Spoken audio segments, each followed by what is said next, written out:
We're on time.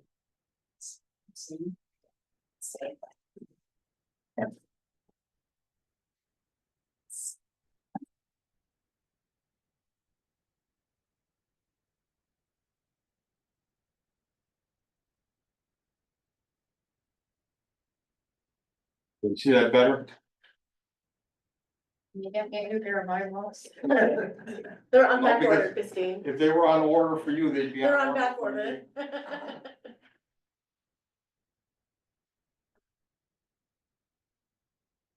Everybody's in waiting room, we're on the right thing, Mhm. we're ready to go. Yeah.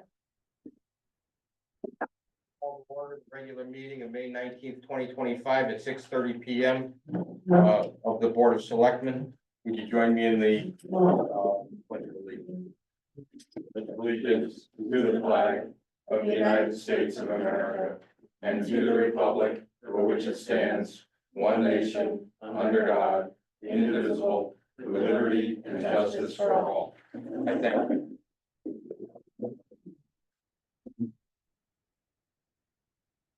All right. Do I hear a motion to approve the minutes of May 5th? Make a motion to approve the minutes of May 5th. Do I hear a second? Second. Any discussion? No discussion. Neither do I. They look pretty good to me when I read them. Yes. Hearing no more discussion, all those in favor, please indicate by saying aye. Aye. That's unanimous. Moving on to present to speak. Public participation is encouraged. Speakers are limited by appropriateness, staying on topic, and maintaining decorum. Time may be limited to maintain progress. Please request to reserve time during the meeting if you wish to speak to a specific agenda item. Is there anybody? Let's start. Sure. Go ahead, Ralph, I saw your hand first. Ralph Tillis, 47 Millsville Road. I want to reserve some under budget discussion. So reserved. Let me take a. Lori, Mine's also about the budget. would you like to speak to it when we're discussing the budget, or would you like to speak to it Yeah, now? I think so, thank you. All right.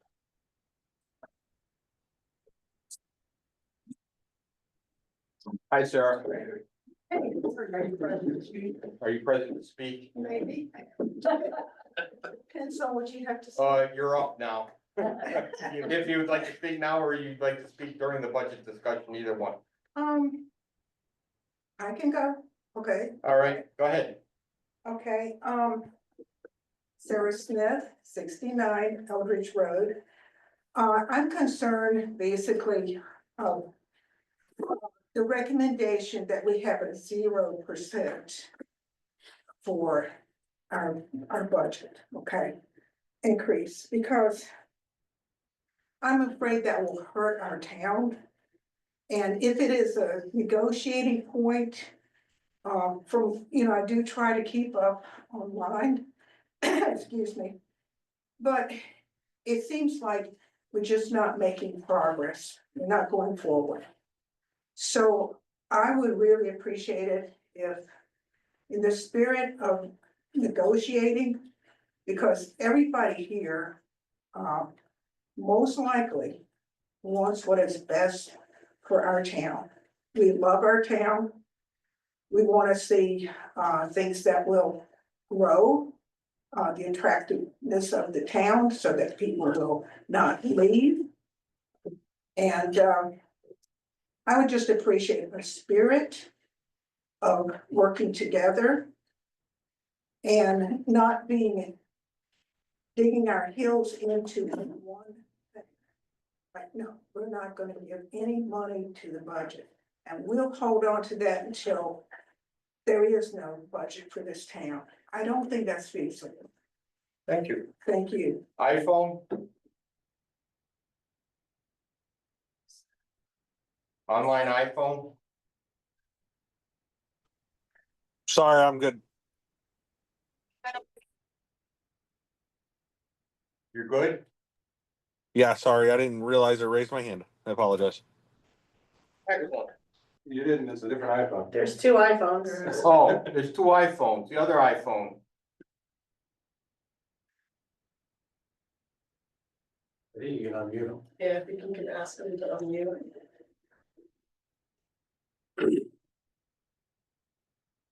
Am I unmuted? Yes, you are Yes. now. Oh, hi. Peter Latinchich, 97 Trask Road. I too would like to reserve time for the budget discussion. Thank you. Hey, I have your Thanks. name. All right, Oh. go ahead, Mr. Saber, Bank Road, time under the budget. Mitch. Okay, There's the- Real quick, under the budget. Jim, under the budget, gotcha. I Actually, I'll just speak. Yeah, that's. I really didn't want to assume, but I did that. That's the reason a lot of people were here today. Thank you, sir. Um, No, Christina. Christina, Hello. Hi.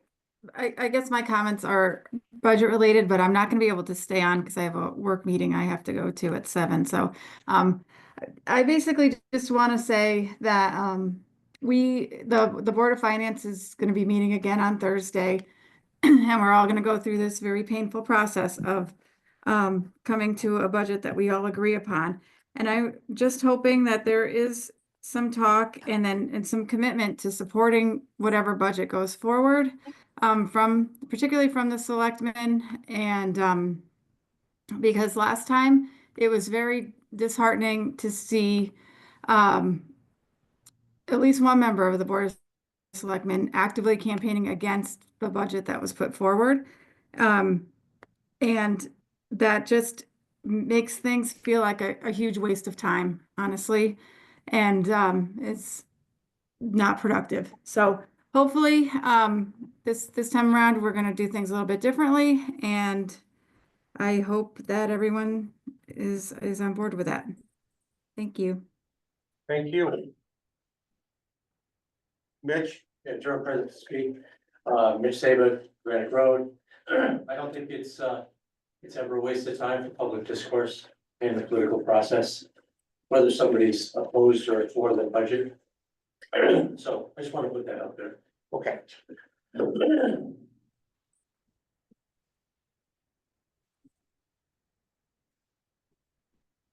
seeing no more hands. Moving on to correspondence, what I do with the correspondence? I I just- labeled everything. for you. I know, but I just lost it again. So I received a letter, to myself, as a resident of Wellington and senior. I am, asking the question as to why a signal device traffic speed is not placed on Old Farms Road. Drivers, some who travel for a shortcut, this road do not adhere to the speed limit. I'm sorry if I'm missing some words. The writing is The hard. writing is, actually very nice, it's just hard to read. These traffic devices are placed anywhere in this country, country town, and there is one on Route 32 by Paul School. Old Farms Road has charter school, the fire department, town hall, senior living, etc. Isn't this a safety matter, lives of people? This matter should be on the list of do's.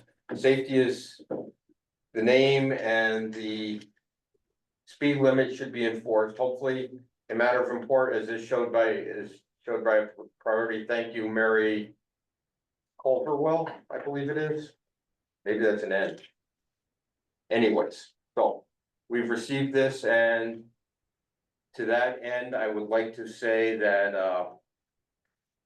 I just got back from local traffic authority school on how to interact between us, the DOT, Public Works, etc., and some of the equipment that is available to us. So I am going to try out my new resources and see what we can do about getting some data at least on that road. I just, What was the school being, you had talked about that before, by the state of Connecticut, right? yeah. No, this road here is our road, so, but we still have to talk to the state of Connecticut. They do have some equipment we can use for monitoring speeds and usage of the road and that kind of thing. The signs we have are also movable, so I think we have one that we can move. I think it's currently up on Village Hill, maybe. And move it down here and see whether that acts as well. They've got equipment that you can take data without feedback, so that you don't get it distorted in your data. I'm gonna try that as well. Getting back to the last meeting, there was a question on the pickle, whether there was a cost overrun on the pickleball. This is absolutely not true. It turns out that there was a drainage issue on the installation, and the original contractor is taking care of that as part of the contract. There is no additional cost. And I think that covers that for that. State police report. State police have lost their report format. So the formats changed, and I will, we've tried to go through it and figure out what it was saying. There's 266 total calls in town, 10 crashes, 140 traffic stops, 93 tickets and 25 warnings, except that sounds like a year to date rather than a monthly. It might be, it was hard to read their report because it was terrible, so. We're trying to, Fix it for next month. the last one was even worse, it was equally bad, and we are trying to work with Troop C to get a meaningful report from them. We are not alone in that among towns.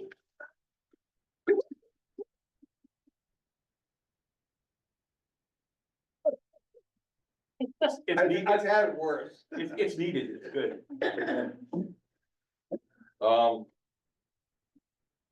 Department of Public Works update. They've been doing a lot of staff training on new equipment, make sure that they're safe, meeting OSHA requirements. They've been doing roadside, mowing. They've been repairing the sweeper. They did a large burn of the brush pile down there. I think we can do up to 6 a year, and we've been doing 2 or 3, and I think we're gonna have to pick that up because the brush is getting out of hand with all the dead vegetation in town. I could tell. From my house, I could tell. Yeah, you could see the smoke rising. No, I could just smell it in the neighborhood. Luckily it's pretty clean stuff that they're burning That's for the good. most part. They graded some of the gravel roads. Vehicle maintenance, they're working on sight lines. They collected trash at the River Road Park. They're patching, potholes. And, they have moved their community cleanup day to June 8th. That's the second page. Yeah, First so, page is the one that she added on. okay, That's the community cleanup one, and then the next one is the one that she wanted you to mention. oh, It's Public Works Week, I think. yes, so let's finish up with community cleanup day. The staff of the Public Works is working with the town to clean up the roadsides. The town is providing trash bags and pickers, and if you bring comfortable clothes and high visibility colors, dirty shoes and gloves and a water bottle and extra people, they'll be cleaning the sides of the road on the 8th of June from 10 a.m. to 2 p.m. And if everybody meets at the DPW garage on Hancock Road at 10 a.m. for directions and supplies, it's 49 Hancock Road. We were able to secure some of these pickers and trash bags through the NIPS funding. So Remember that. there's limited things we can use that money for, and this is one of them. So I think cleaning our roads is a worthwhile project. Heather has been doing a tremendous job of spearheading that for us. So just to review, that's 11 a.m. on June. I think it's 10 a.m. 10 a.m. 10 a.m. to noon, June 8th. And all you need to do is grab the stuff at the. Go on down to the Public Works and they will give you direction.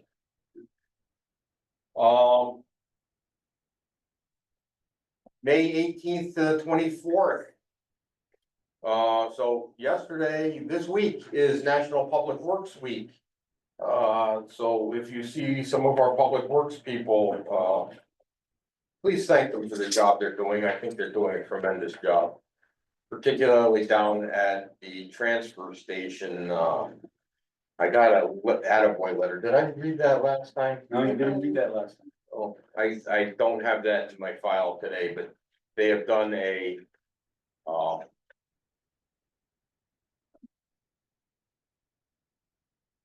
been doing a great job down there helping people out, so they was, Matt and Bob. So that takes us through Public Works, we get the tax refunds. So I'm gonna move that we, There's a tax refund in there. Oh, you did it. that's why I'm moving something. Got it. I move that we refund the amount of $312.79 for excessive payments to Corinne Charette. I second that. Any discussion?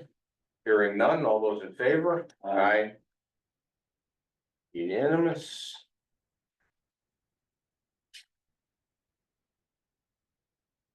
Okay.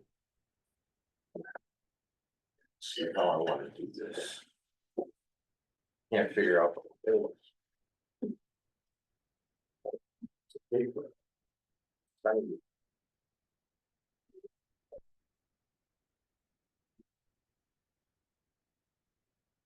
Brings us to the first selectman's report. First selectman, as first selectman, as I mentioned before, I spent a day and a half in Cheshire at local traffic authority school. If we had a larger town, I'd send somebody else, but we don't, so I am the local traffic authority. We discussed, the state has a goal of 0 roadway deaths in a year. It's the goal, you aim for the goal and you hope for as close as you can get. We're currently getting some new signage, more reflective for speed limits and horizontal turns in the road, horizontal curves. Kept calling them horizontal curves, because that's different from a lump, which is a vertical curve. That would be my guess. Sharp turns. Sharp turn. Putting up those slash signs so that people can turn. Putting up rumble strips. Bigger and the big bright. Yeah, rumble strips to keep people on the road. All kinds of stuff, so it was an interesting class. I'm not sure that they threw so much data at us. The important thing I got out of it, however, was who we need to contact at the state to try to get anything done. That's good information. The last thing I sent them was on January 16th. And I haven't received confirmation that they've received our letter yet, so. He was anyone else, any other person at that meeting? Yes. Yes, 2 or 3, a lot of chiefs and police. A lot of traffic, division officers.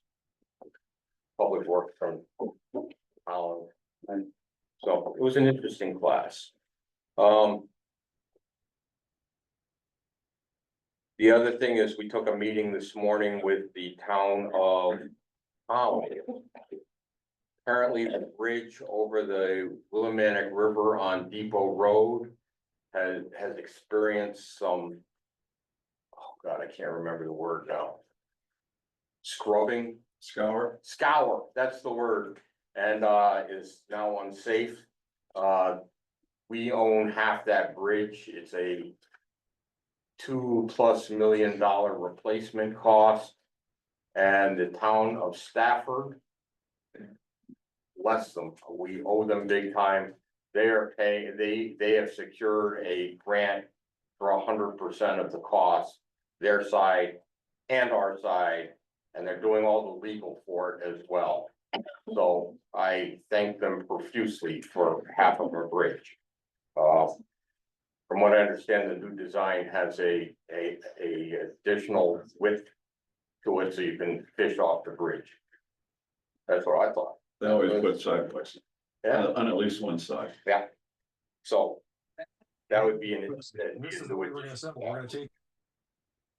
You meant Collin or Stafford? Colin, yeah, Colin. Collins secured funding, not Stafford. Yeah, I'm sorry, it was Colin.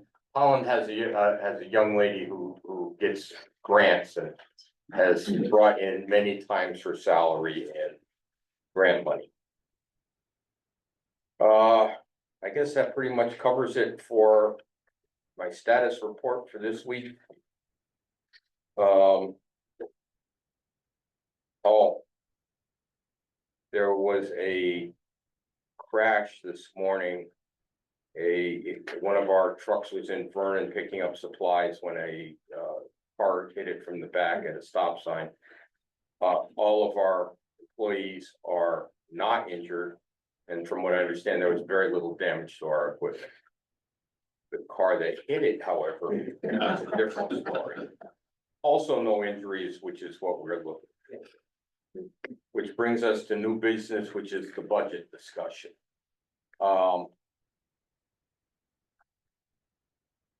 I would like to give the board the opening comments if they would prefer, and then open it up to the floor. So, what I am going to propose, what I propose to this board to propose to the Board of Finance, who will make the final decision. The pre-K through 8 education board has met, and they are cutting their increase to 2.77%. Or an increase in dollars of 270,537. Region 19 is already locked in at the last referendum for a $224,773 increase, or 4.85%. What I would like to do is suggest the Board of Finance that the general government budget meet the bar set by the pre-K-8 education and keep our increase down to 2.77%, which is a increase in our budget over last year of $195,970. And where that comes out of, it's going to be touchy. It depends on what if the Board of Finance follows that, because essentially our budget for actually doing stuff has been cut in the first referendum. So, you have any thoughts? Yeah, I talked to lots of individuals in town, both campaigning or talking to people at the transfer station. So literally like 30, 40, 50, 60 people stop by. It was pretty resounding that the town does not like the way that we're heading right now. There's a lot of advocacy for a 0% increase in the town budget. We have people talk about, you know, that these are tough times, inflation. Yeah, by the way, this is what happens when you have an increasing money supply. It's completely predictable. So we have a lot of inflation, which is unfortunate, which we don't control at all. So that's impacted the cost of goods. We have budget considerations having to do with mandatory or negotiated wage increase. Both on the Board of Selectmen, I think we're at 2 point something. For budget for Our employee. our employee union contract is 2.5%. We have a 2.5% increase in our employees. The Board of Education has a 4. I don't know what it is, Higher than I asked, it's a higher number, We I also, believe it's about 4.5. I also want the people willing to understand that the people in town hall here, we paid them traditionally so little money that we had to there's a law, the Congress passed a law that said you have to pay the minimum level, and you're below the level. So you have to increase their wages, so we got hit with that this year, we had to vote on that. So that's another increase, you know, I'm in favor of a 0% budget increase, I'm willing to be reasonable. The people are gonna have to pay for this, so in a revaluation year. You know, 1.5% increase, I'm willing to go there, unfortunately. But I don't think I'm ready to go up to 2.77%. Or 2.2, which I don't know, was it 2.2 or 2.7? 2.77, which is equal to the pre-K eight. So that's 2.8%. I think that we calculated it out, if we leave the budget unchanged and we don't pass a referendum. Until we do, by July 1st, we have to pass we're not have to pass, we just adopt the last year's budget, is that right? Yeah, I'm not exactly sure how that works. I'd have to check for it. that's about 2.9%. You know, and also I'll say in the long term, you know, we're reserving capital expenditures or capital funds, for, you know, 2 projects right now that are undefined. They're unplanned and undefined. The other thing I heard at the transfer station was people were shocked that we're still continuing on the path of deciding whether or not to have a brand new school, greenfield, or whether or not we're going to refurbish and repair Hall School, and to what extent that'll be, and Center School. They assumed that we were already moving forward, with that, not on that. So, in any event, I don't want to digress on that. So, you know, as far as my mind, I think we need to be in an area that's, you know, between 0 and 1.5%. And the other thing I'll say is, I'm concerned that the Board of Finance will pass a level that we're gonna have to fail a referendum again. And we're gonna have to, you know, then send 2 sets of tax bills out, and that there's a lot of uncertainty associated with it as well. I will say that when I talk to people about the equalization or the stabilization. Phase in. And phase Very in, well, thank phase you, I appreciate that. I talked to them about the phase in, and what I hear back is, well, it makes sense, you know, rather than hitting residents with a fairly large evaluation cost all at once, we would phase that in over time. I think it's okay, you know, to sort of ease the shock. We've been reserving money on our shock absorber for whatever we do with our schools for several years. And the reason we do that is we don't want the public to be shocked by the price increase. This is another example of exactly that, trying to help people, you know, deal with the price increase or the tax increase. I've talked to our tax collector about that phase-in thing. It's, you know, it's a little extra work. There's some extra mailings that have to go out.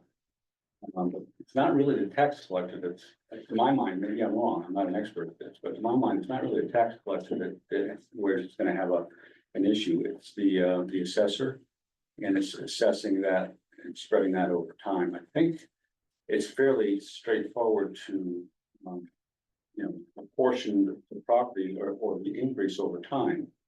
And it's totally legal, above board. The issue is when you have something that's developed in the interim, in year 2 or year 3 or year 4, because you don't have a basis. So that's going to require a little extra work on the part of the assessor. So those are my inputs, that's my discussion. Interested in what you guys have to say. My biggest struggle with the budget is, if we're going to continue with the same level of service that we have been accustomed to, it seems inevitable that the budget must increase. And I don't see other way around that. We've been through the budget many times, and we've tried very hard to look for efficiencies. I'm not really seeing those. So I think that's the conversation that we have to have with with the electorate, the legislative body, the people of the town, to say that how do we manage that together? Because it will be working with the Board of Finance and all the other departments in town to try to continue the level of service with the same amount of money. If it was a zero budget, it's still money, it just means no increase. I've heard a lot of talk that people like to say that just because we reduce the increase, that's not a decrease. So there's that sentiment there. And that's the challenge. I don't know all the permutations that we could do to increase our efficiency. So we can provide the same level of service with the same amount of money as last year. Which would be a zero increase. So that's my struggle. And I think that the more we can do to talk to the voters to say, we want to have the same level of service. We'd like to have more service. We'd like to provide more to you. And that will require additional funding.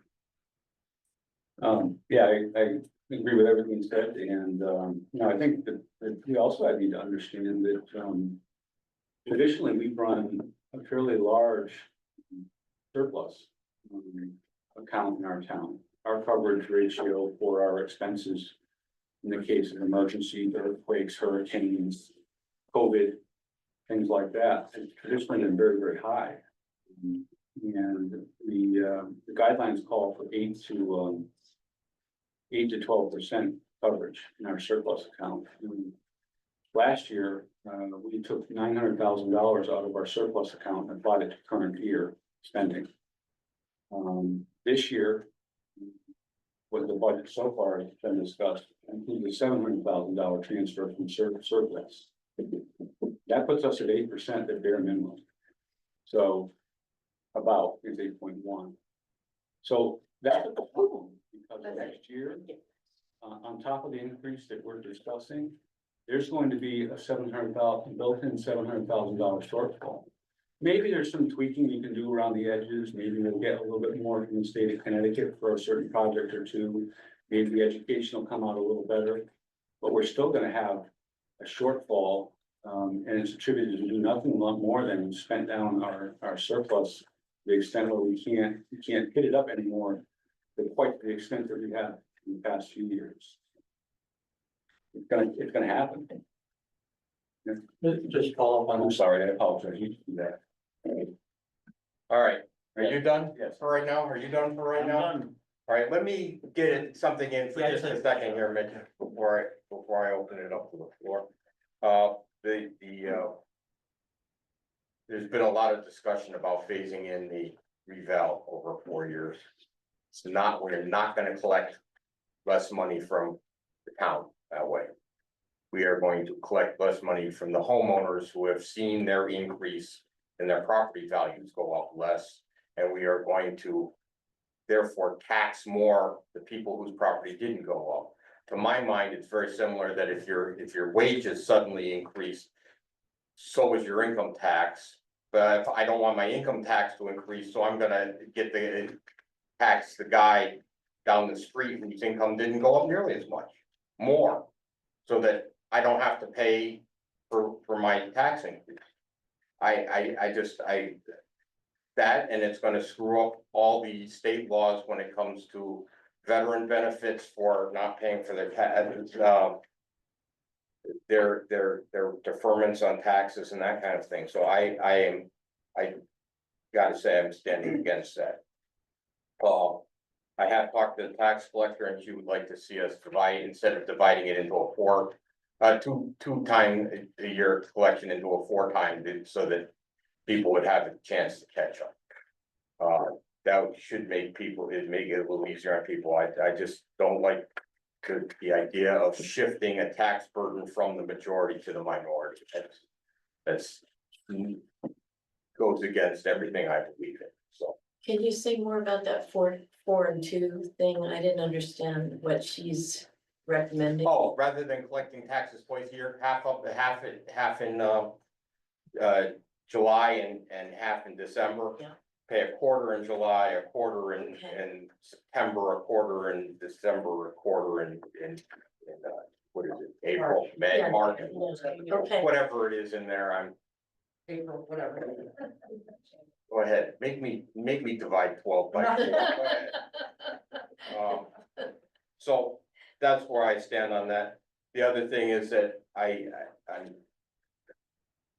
would like to see equal percentages come out of both education and the town, because as I said, our operations budget is cut past bare bones. We're losing operation budget based on the fact that we have to pay more in salaries just to meet contractual obligations, so that either cuts into savings or cuts into operation budget.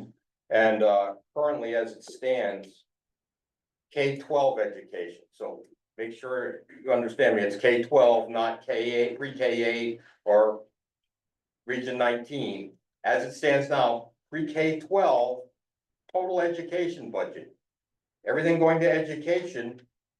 As it stands now with the proposed change by the pre-K-8 education board and the Region 19 board, which has already baked in, passed the vote for a $224,773 increase.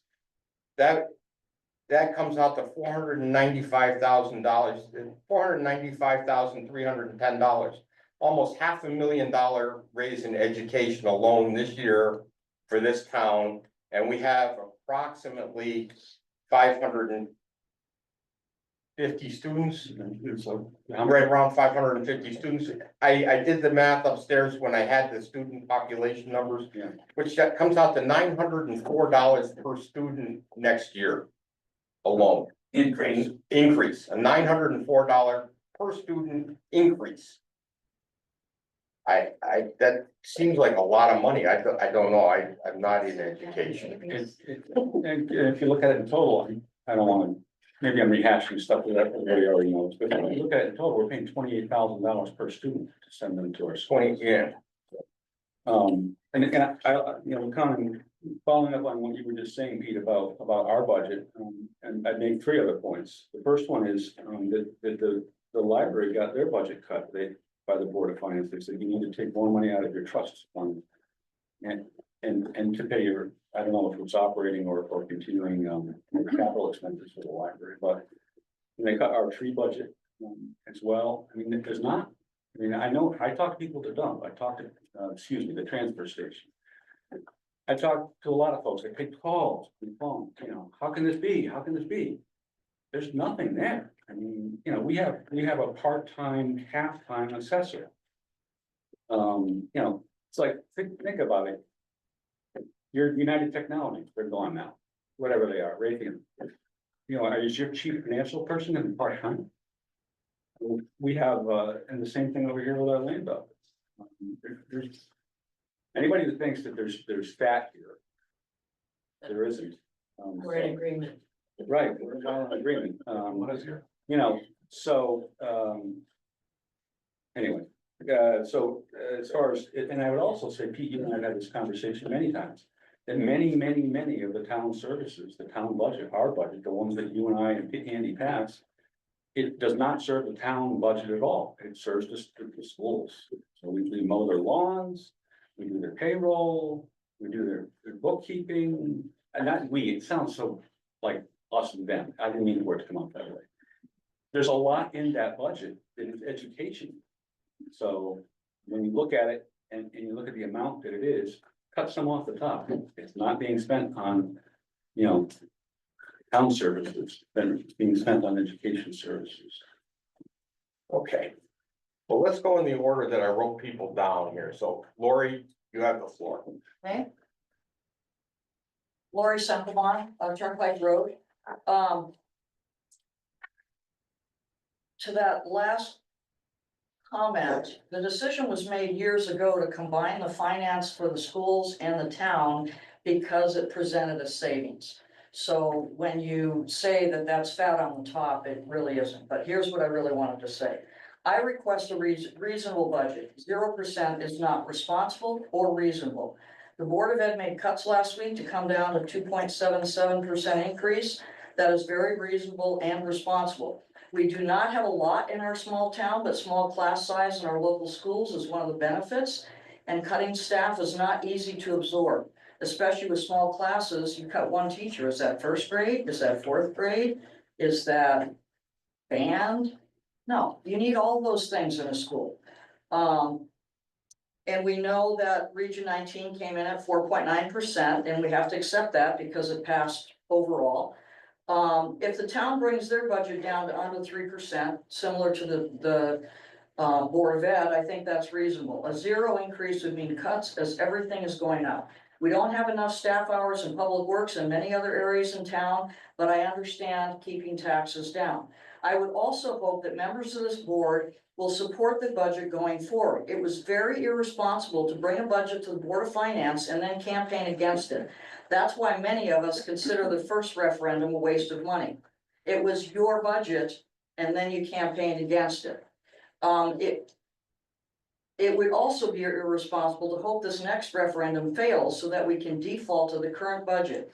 You are not doing what you were elected to do if you campaign against the budget so that it fails. Being on a board means compromise and doing what's best for the town, not campaigning against something because it's not what you wanted as an individual. Thank you. Thank you. Pete Litigious? I think that's the way I wrote it down. Pete, iPhone number 1. I don't know. So. I don't know which one's which either. Okay, Peter Latinchich, 97 Trask Road. Excellent, we hear you. Oh, great. Had it on mute. Sorry about that. Good evening, everyone. I want to address the budget and express my concern that there just seems to be a disconnect between the results of the referendum and the reaction of our town government. What I'm hearing is comments like irresponsible and not possible, and we want to increase services. And somehow, I don't think our town government is hearing our voters. The results were overwhelming and unambiguous. The voters rejected the budget. I think part of the problem that I expressed to you at the last Board of Selectmen meeting is that in the process of assembling this budget, somehow the Board of Selectmen and the Board of Finance did not recognize that we had a revaluation and spending increases simultaneously. Something, in fairness, that we haven't experienced for a long time, but we are now. But the voters, thankfully, did recognize that, and they're seeking a correction. And this is not just something that can be fine-tuned, as some of you are suggesting. There need to be major reductions because that is what the voters told us. I do agree with a previous comment in the earlier present to speak that more dialogue, more discussion, as we're having tonight, is always better. So I would urge that we have a public hearing on the budget prior to it going to referendum again, so we can hear from our voters and allow them to speak to our elected representatives and arrive at a budget that works for our entire community. Thank you so much and have a good evening. Thank you. Mitch? So I have a follow-up question. Mr. Clark, you were mentioning how we took up surplus for. So, Mitch, you gotta give us your full name and Oh, address. sorry, I'm sorry. did it earlier, so. I knew. Mitch Saban, Quebec Road. You had said earlier that in the last 2 years, we've had a dip in the surplus. Yes, I think we have a former chairman of the Board of Finance here, I think she can speak to, I think we did as well before, the year before that as well. So was that just because of unexpected expenses or No. just I don't think shortfall in this budget. So, okay, So the budget was less than it should have been, we increased. I think so. Okay. Right. And in your, No, I don't, I think what happened was taxes were, the collection on taxes were higher than we expected. And, there was a lot of, revenue that was unexpected. For instance, all the fees that came in from the building of Loves, et cetera. Oh, so we put money into surplus then? Yes. Oh, okay. When- I had the when- direction wrong. No, we put money in the surplus and then we use that money in surplus to offset tax increases. Okay. all right. So that the money that comes into town isn't only tax money, it's tax money plus revenue. Yep. And this year our revenue has dipped. Okay. So that's why even if we zero budgeted, which we've been discussing here, our tax increase would still be a couple of percentage points. And I would hazard a guess, but I would not look good at whatever hazard I made, hazard guess I made.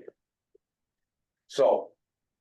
Does that answer your Yeah, question? that answered, All right. that clarified that. All right, Lori, I Lori? was just gonna clarify why that increase came. Okay. I was on the board of finance then, okay, if you want me to. that, there was an increase.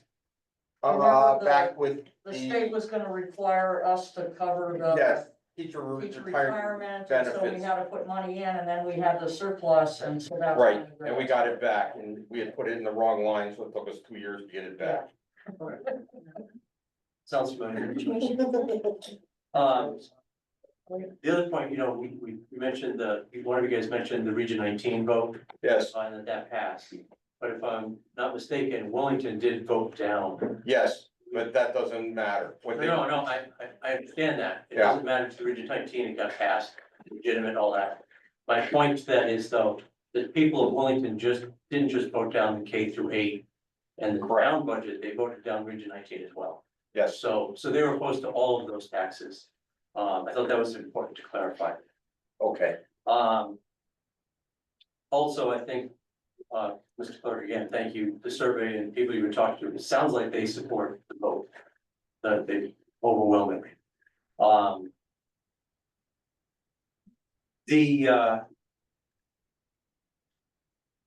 The increase on the school board budget,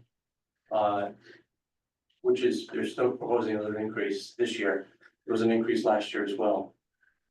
I've said it before, I'll say it again. If you look at our state equivalency scores, we're failing. Our students are failing, the majority, in both math and language. So as a taxpayer, it's like I have an employee who's not doing their job and we give them a raise. I think we need to, as a town, we need to push back a little harder on that. We should reward performance, not underperformance. And that's been a state of that, the school board for, our schools for quite some time.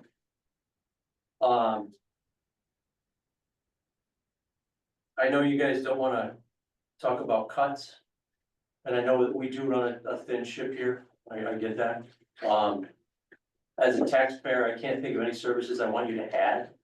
Necessarily, you know, I don't need the town to grow its government and its tax, expenses for us. I think that, the one thing looking over the budget that I did see that struck me is we pay, and I could have these numbers wrong, but we pay about 122,000 for our recreation department, which generates about 32,000 in revenue. Also, they look like, I haven't seen any new programs in like 10 years. So I'm not sure that there's a real benefit there for the taxpayers. Not saying you should do anything about it, I'm just putting it out there, is there are places where there aren't efficiencies and they're not necessarily providing a benefit worth the cost to the taxpayers. That's all I have for now. I'll reserve my time. thank you. Ralph, I forgot to write you down, so I think I skipped over you when I should have called on you earlier, so That's okay. I'm calling on you now. All right, Ralph Tillis, 47 Villageville Road. First, with respect to what I want to speak about tonight, I'm going to hold up on it for a second. I do want to make it clear that everything that I've been bringing up to this board, to the Board of Finance, to CIP, has to do with the revenue side of the equation. I am not criticizing the expenditure side of any of those three items. What struck me in the beginning, when I looked at what happens because of rebound Mhm. and the redistribution of tax burden on every entity in the town of Wellington that pays property taxes, I found some disturbing things. And I want to share some data with this board that I think may help understand why a phase-in is really not a disastrous thing to do. This is a recap of the assessment increases. And there's three key groups, and I just grouped it into $25,000 increments.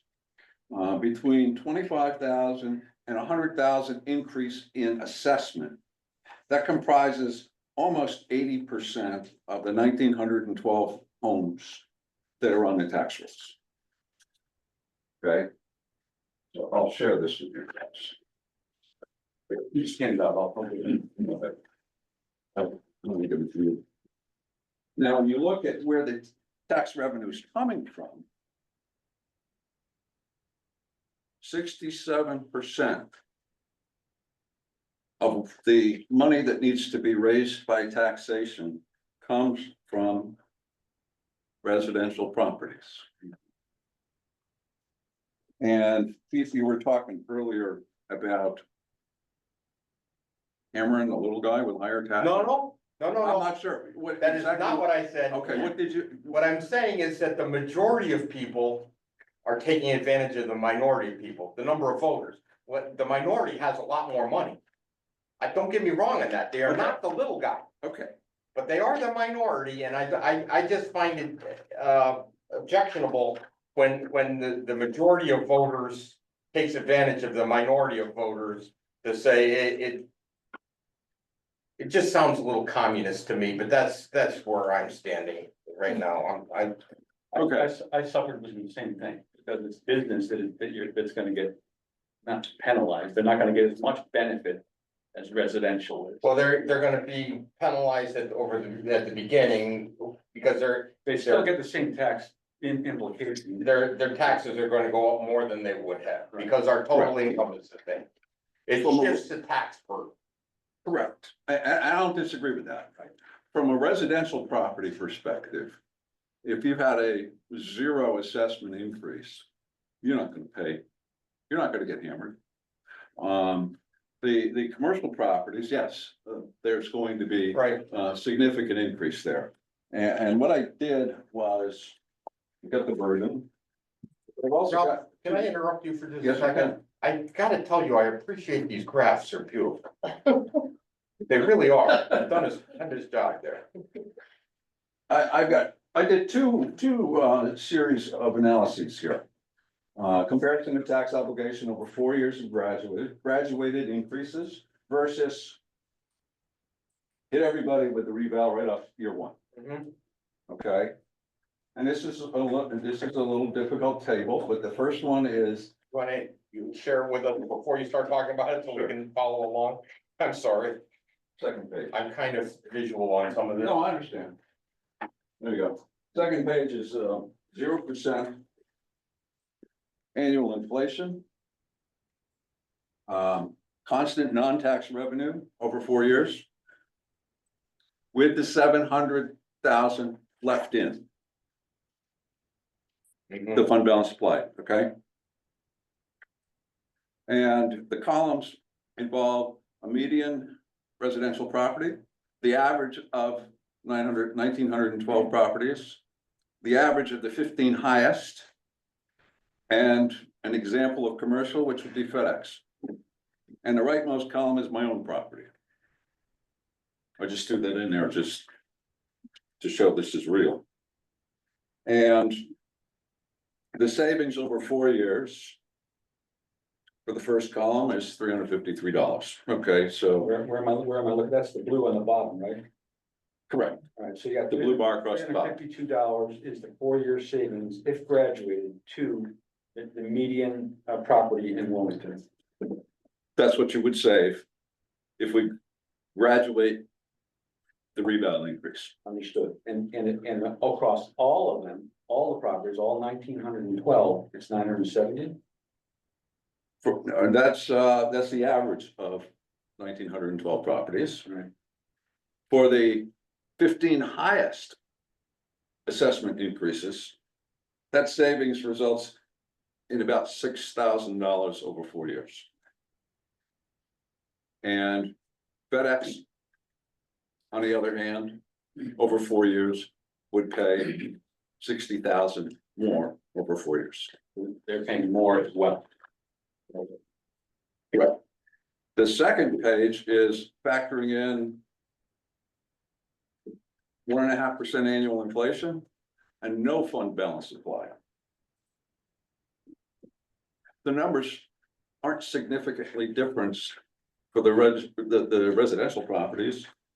It's about a little bit more for FedEx, Right. Almost no and difference. I'm gonna pay more. I don't save anything. So you can digest that. One of the other things I looked at is a whole series of things, and I'll hand this out to you guys, and we can go page by page.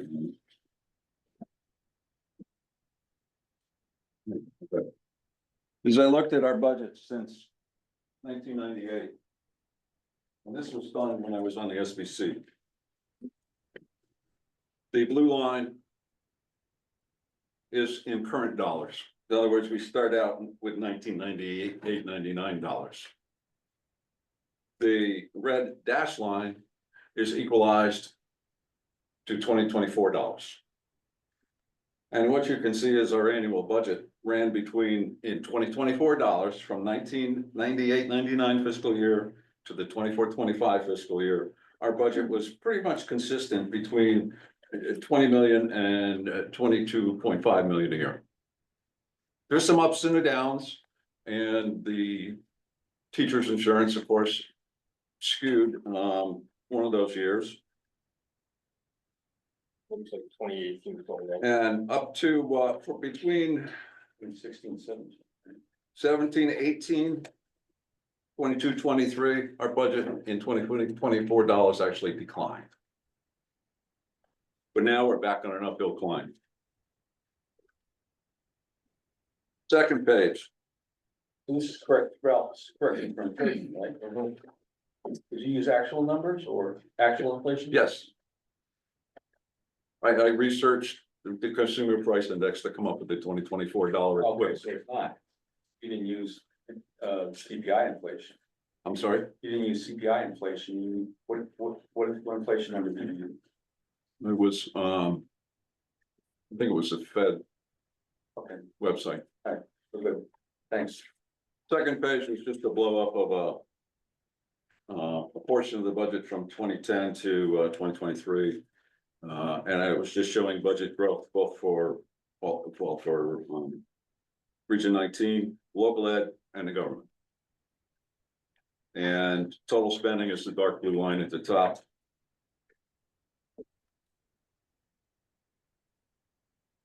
And just for information purposes, find population data from 1800 to 2025 versus the bar chart of state projections for the town of Wellington. According to the state, our population should peak this year, when in fact, it's declined every year since 2005. Yeah. So, any state projections are a little bit interesting. This is projecting that we're gonna lose population between now and 2040 of about 500 households, about 500 people. Yes. And as an added extra piece of data was the pre-K to 8 enrollment as predicted by Prouda for the school building committee. And versus what it had been previous. And you'll notice that Prouda's prediction for our pre-K to 8 has always been above 400. We ain't there. Okay, is that relevant to graduated rebound? No, it's just some supplemental data. I'll share with you folks. Now, we can do a phased in rebound. 25% a year, starting with this budget season. Concluding the same time as the next rebound is done. And we could do it again for 5 years instead of 4 years. Because our next reval is due in 4. What's the downside? I spent an hour on the phone with Bloomfield's tax assessor last Friday. They are in the midst of doing a phased in reval. And it's a challenge for the assessor's office. It's a challenge for the tax assessor, the tax collector. I talked with Canton, who did it last year, down at Canton.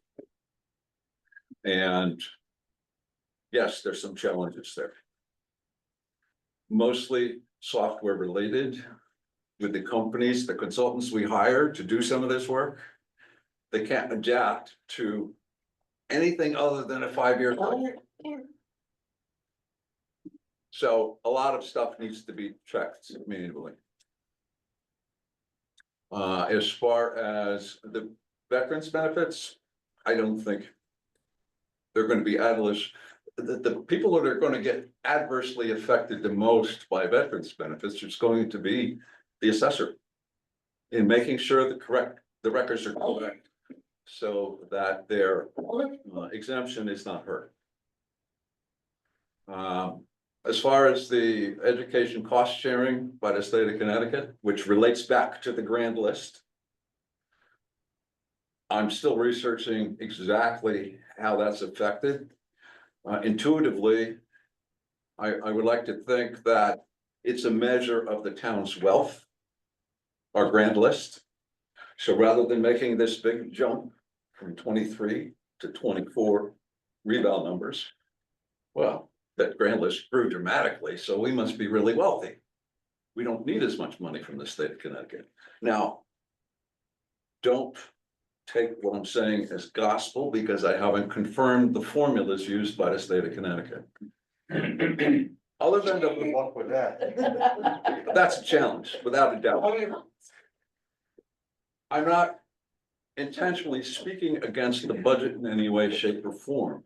What triggered me was the tremendous increase due to the rebound in property values. And I decided to analyze it. And I work with Excel a lot. This is an easy thing for me to do. The numbers are real. The data I have is real. It came from the assessor. It is not there's nothing in it that I've made up. It's all public information too. Anyone can dig in and confirm my numbers. And I welcome that. If I've screwed up, please let me know. As far as what this town wants to spend on whatever, I'm staying away from that. I don't like the fact that my taxes are going up, but it's reality. All right, Ralph, I really hate to cut you off. I'm done. Thank you. And I only have one question for you. Sure. If the reval had hit commercial properties at 200% and residential properties at 5%, would you be for changing it over time to help out the guys over there at FedEx? I would be more than willing to do the same analysis to see how it shakes out. Same analysis. Yes, Would you have the same advocacy? I'm sorry. Would you have the same advocacy? Probably not. Thank you. Jim, can we hear from you now? I do want to. I'll be honest. I'm being honest. Thank you. That's all I ask from you. James Marshall, Fisher Hill Road. I gotta be honest, I have been struggling with the budget process this season, both before the referendum and now afterwards. But first off, let me say, I applaud the efforts of Ralph. I appreciate the diligence of putting the work in. I only ask the question, why aren't you guys doing that? Why isn't the Board of Finance doing that? Where are the meetings with the assessor? Where are the meetings with the business manager? Why aren't they in this room today to evaluate and do the job you guys are actually elected to do? I'm really put off in general. The thing I'm struggling the most with is Selectman Clark's comments. Related to, well, one, both campaigning actively against the budget at the first go around, but now pushing for a 0% increase or lobbying for a 0% increase. When this board first put forth something like a 19% general government increase for the Board of Finance. They then put forth a 14.3% increase. You guys voted to push these all to the Board of Finance. These were your budgets. It narrowed down after further deliberation to 6.2%, which you guys voted to approve and move to the Board of Finance. The Board of Finance, so you guys put forth the 6.2% budget. The Board of Finance reduced that to the 4.6 that failed at referendum. So your budgets were higher than what the Board of Finance ultimately put before the voters. You voted to approve those budgets and put them forth to the town. It failed at referendum. Yet now, by Matt's own words, there's nothing there on the general government side. Yet he's still pushing for a 0% increase. What I haven't heard tonight is a single comprehensive look at the budget to identify what you guys could do on a line by line basis, a critical, analysis of what is in the budget, what potential opportunities there are to save and be a part of the discussion. All I've heard are hypotheticals, abstract percentages, conjecture and campaigning. Do you even have a copy of the budget in front of you today? I don't. That's my Because point. I You have. don't even have a copy of the budget in front of you today for deliberation. We are now 13 days past the first referendum. The Board of Ed has taken a critical look at their budget. The Board of Finance did, again, more of the same conjecture and posturing at their meeting last week. We're now 2 weeks past. It'll be another week before anybody apparently takes a critical look at the budget, which is objectionable. It's almost like we're trying to delay and trying not to pass the budget, which is honestly the greatest level of negligence I can possibly see for a town, for an elected board for this town.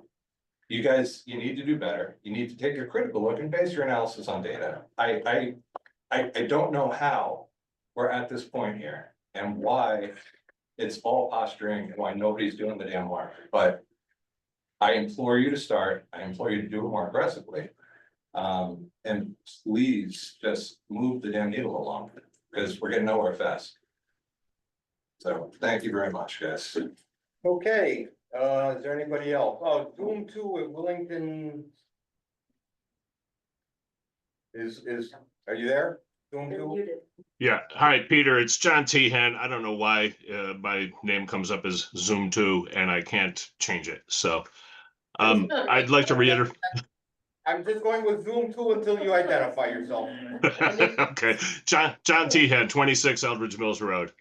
I'd like to echo what Jim Marshall just said, every bit of it. It's really disheartening to see what appears to be a deliberate slow walk of the budget process out until the next referendum. It's also disheartening to see Matt Clark again saying that he may well be out at the transfer station handing out vote no signs on any subsequent budget, basically, if he doesn't get what he wants. All I can say to that is I'll be right next to you, Matt, handing out vote yes signs. So we'll have to take this to the voters. Lastly, I'll reiterate what I said at Board of Finance the other night.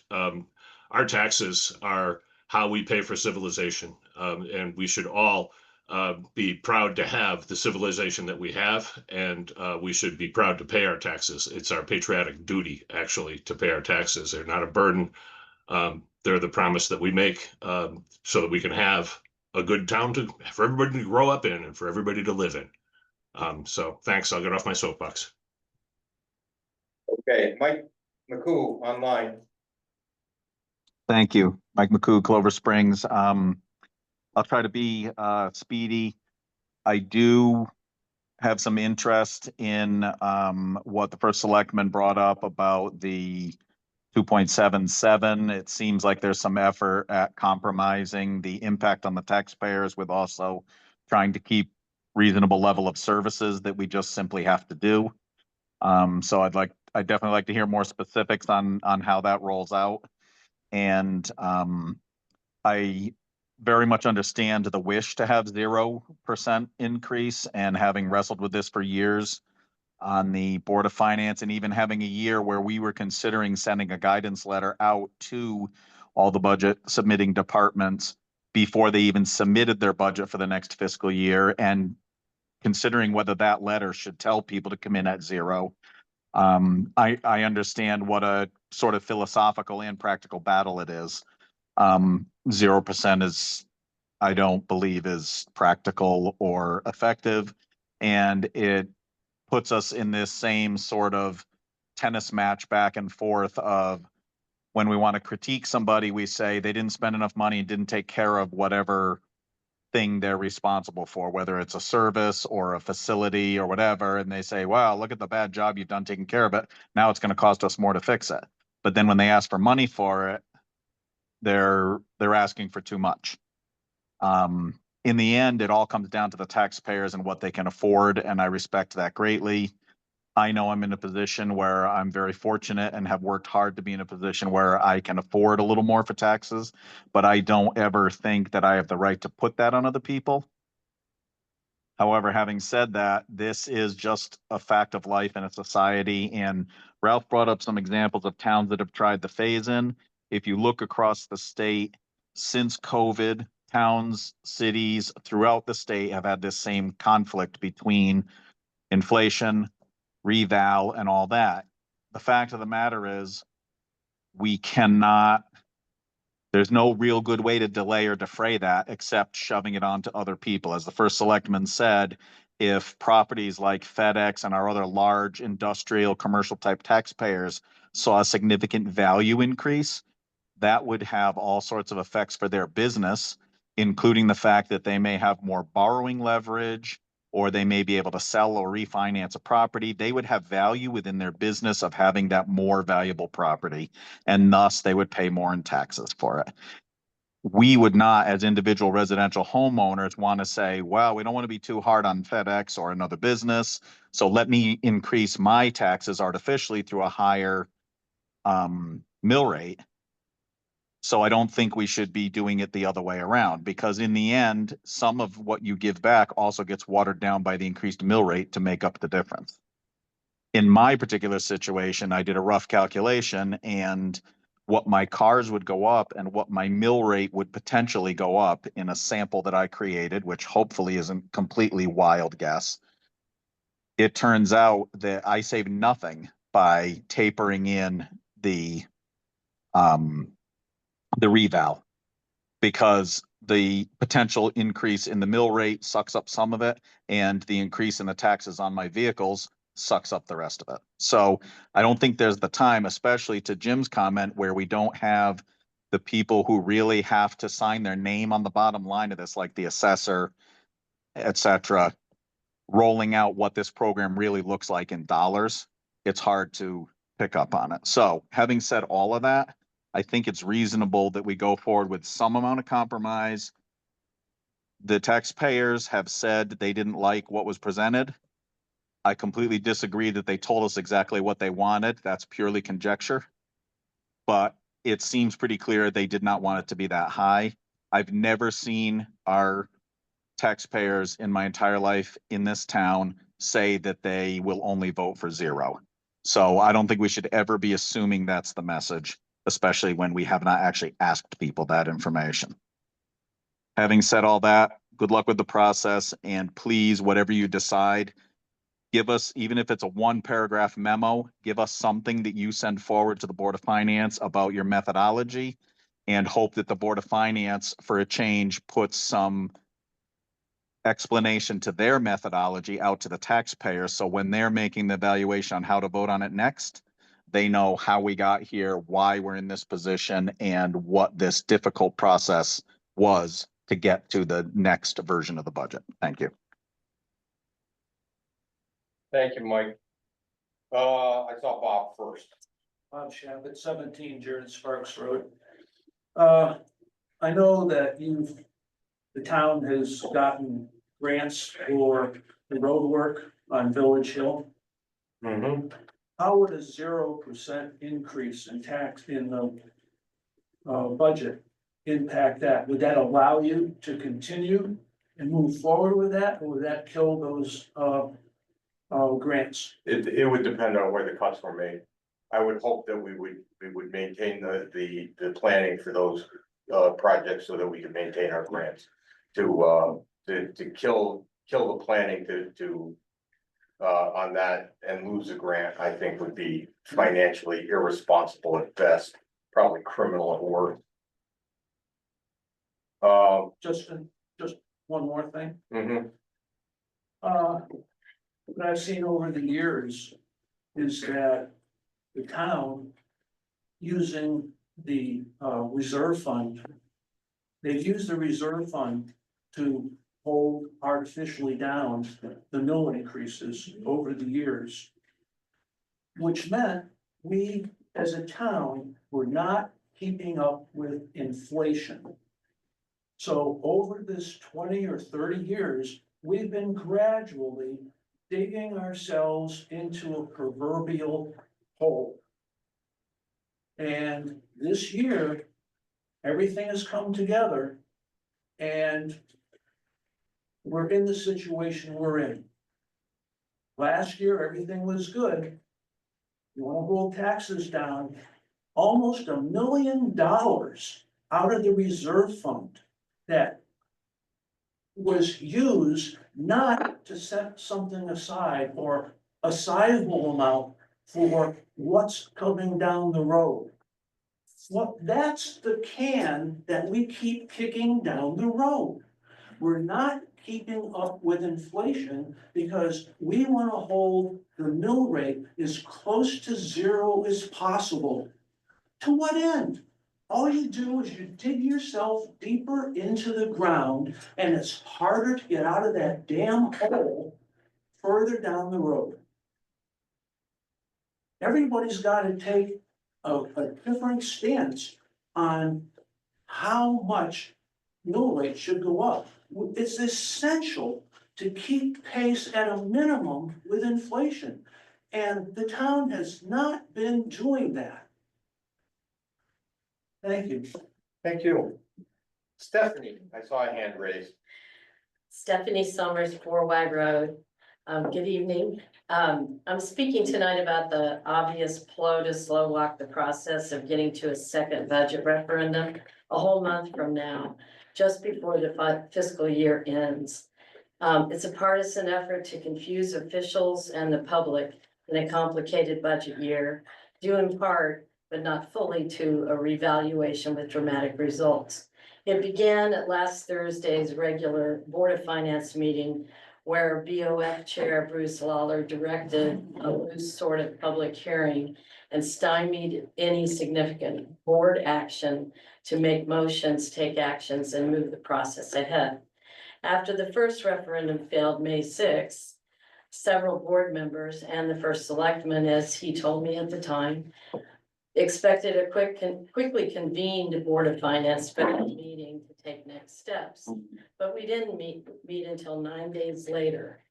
The board was surprised with a second referendum calendar, sight unseen and not in our meeting packets.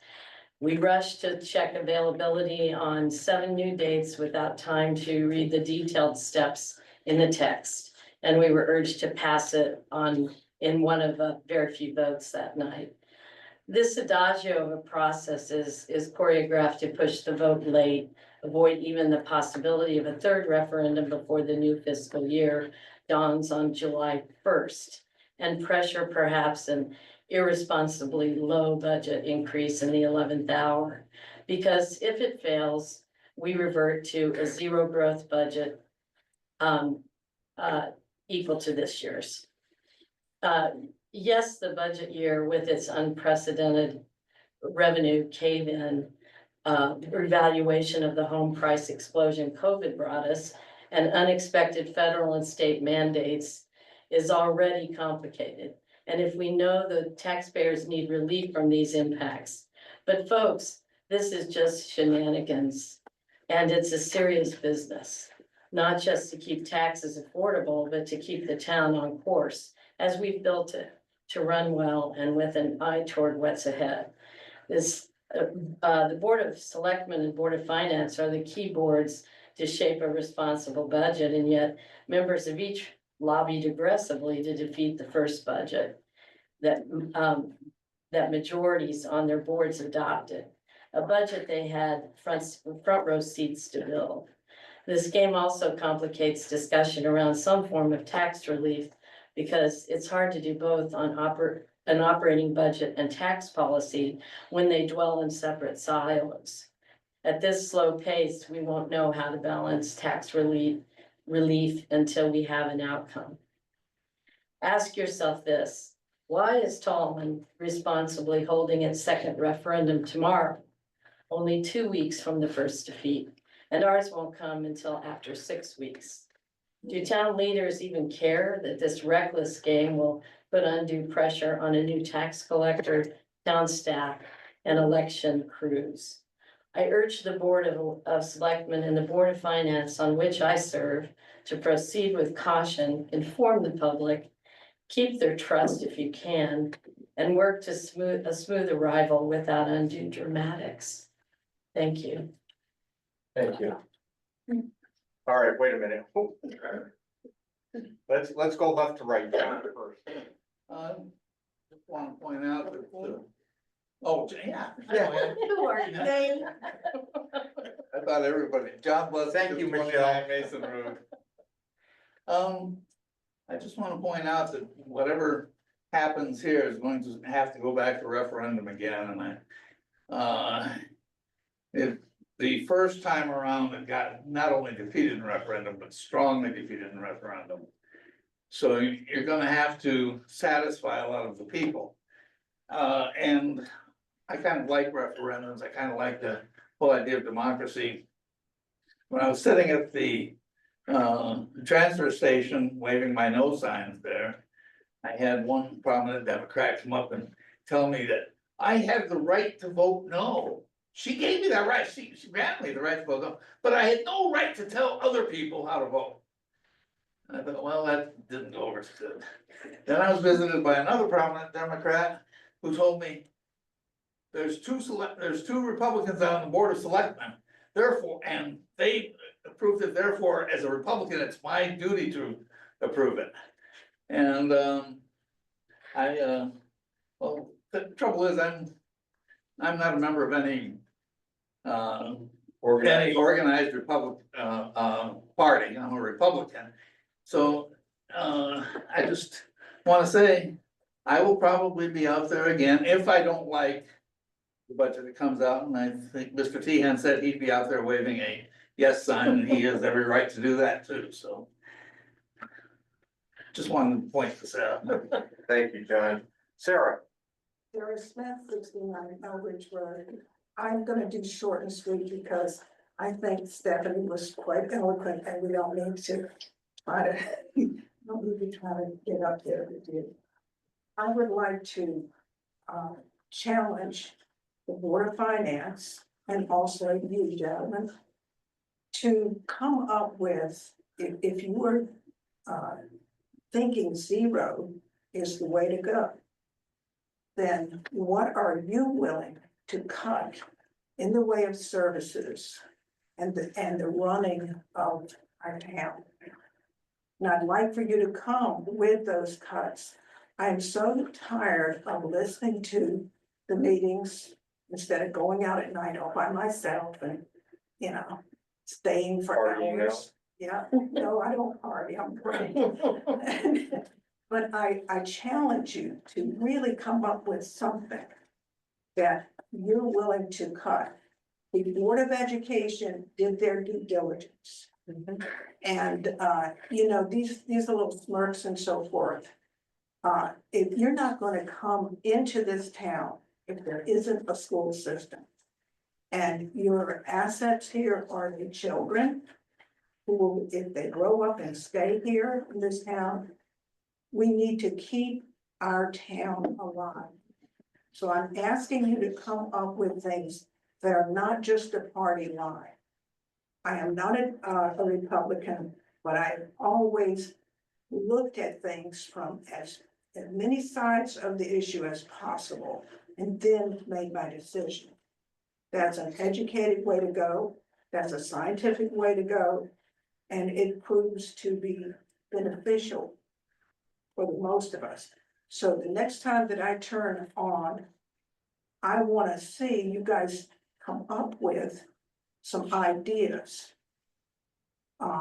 Jim does all this work all the time, and I'd like to see that quality of investigation and clarity and understanding of the budget, surely from members of the Board of Finance. We do have people on the Board of Finance who work their hearts out to do that, and I appreciate their efforts. So it's not everybody, but stand up and do what Jim does and Steph does and other people. We don't have to agree. I don't think we all have to agree. It is indeed, hopefully, still a democracy, okay? But in this country, but I'm gonna be there next time. And I wanna see some progress. Thank you. Thank you. I came in late, so I wasn't on your list originally. That's fine. I'm looking for the hand. There you go. Michelle Cunningham, 41 Muscat Road. I want to support what Mr. Shavit said and describe that hole a little bit bigger that we dug for ourselves. So over the past 20 years, if we have not been keeping up with inflation, it means that we have let some of our infrastructure not be maintained to the point where it needs to be. And that's going to require some more investment now to make up for that difference. We know we have big capital projects that have to be done. We know that, whether it's an existing building that's renovated, whether it's a new building, whether it's 1 fire station or 5 fire stations. We know we have capital projects to do on top of the regular maintenance that we must maintain. We have a capital improvement plan. We have a committee that works on those things and thinks about it deeply. And we know that the town has said, we want you to start putting money in the bank. Help us dig out of this hole by putting the money away so we don't have a huge tax increase when we want to take care of these projects. So what I haven't heard anybody talk about is how much money are you putting in the bank? If you're cutting it down to 0%, you're taking money out of the bank. You talk about a reserve fund. The reserve fund is not a savings account, a rainy day fund. It's maybe up to $2 million. You said 8% of the $20 million a year. So we don't have enough money in any of those accounts to do even a down payment on one of those projects. So I need you to think longer term than just the next election. Think for the next 10 years. How are we going to get out of this hole? If you don't start giving us a ladder, we're going to stay in the hole. I don't want to live in a town in the hole. I can move someplace else. And I don't want to have to. I like my house. I love this town. I would love to be able to stay here. It's not taxes that are going to make me move. It's not investing in the town. It's people being irresponsible and thinking it's okay to live in the hole and to short shrift all of our services and to cut services and to cut teachers and to make class sizes larger just so that some people can live by some random arbitrary percentage without really thinking about what that percentage means in terms of services. Help us dig out of the hole. Give us a ladder. That's all I have to say. Pitch. So, kind of categorically disagree with most of what was said here tonight. First of all, it's interesting to me how we are so interested about funding budgets and progress and infrastructure, but we're not concerned with results. And I know I've said this repeatedly, I'm gonna keep saying it. Our school systems, the majority of our kids in our school systems are failing. They're below the ability. think it's 42 for math and 44% or 46% for English. Past the equivalency rates. That's the last stats I could find for Wilmington. They've raised they've raised the amount to cost the students. I don't know what it'll be after this budget. But right now, we're spending $28,000 per student in Wilmington, which is more than any other town around here. The tax, I've also heard a lot here about how people need to do for the town. But you guys have a fiduciary responsibility to the taxpayers to spend the funds wisely and appropriately and to represent the voters. And the voters did speak in this election, and it sounds like they've been speaking to you up on the side as well. And in these meetings. At the Board of Finance meeting, the overwhelming majority in the room that spoke supported either a 0% budget or pretty close to it. So it's time for you guys, and I think I said this at the Board of Finance meeting.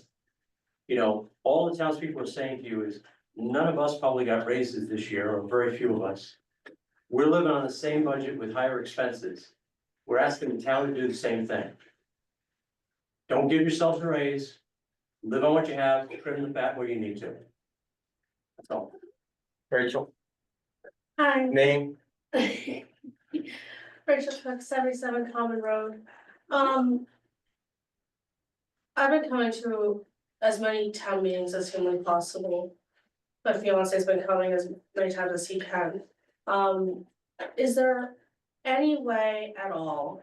I know corporations do it all the time. Is there any way you could cut a department, but move the services to a different one? So the services themselves are still there, but you take away a line item. You take away a whole department and you just move the responsibilities to maybe like a smaller one. So you can consolidate a little more, so you don't have to have as much staff or resources going to multiple different branches. So it's easier to keep track of where money's going, what resources are being used, because then you can really see how many people are using resource A versus B. Do we still need this? Was it a short term or a long term? So, all right,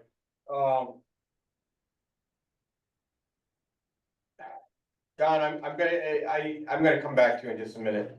I think the answer to your question is probably yes, but I don't believe there'd be a savings because if that function moves, I would have to add a person to cover that function, so probably just it would move the org chart around, but it probably wouldn't be much of it. It'd be a Well, savings yeah, in that. not necessarily a savings, but instead of having maybe you could narrow it, because if there are a bunch of cross functions between the departments, you could simplify it a little easier, so instead of having multiple departments doing the same function, We don't like have core that. functions, you could have Yeah. I don't think we have functions that. a little more. And we go line by line by line by line, hour after hour after hour, going through all this stuff.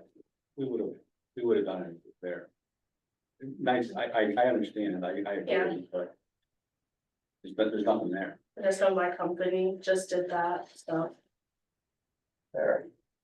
John, is that a new raised hand or a unraised hand? Yep, yeah, that's my hand raised up. Thanks, Peter. John Tian, 26 Eldridge Mills Road.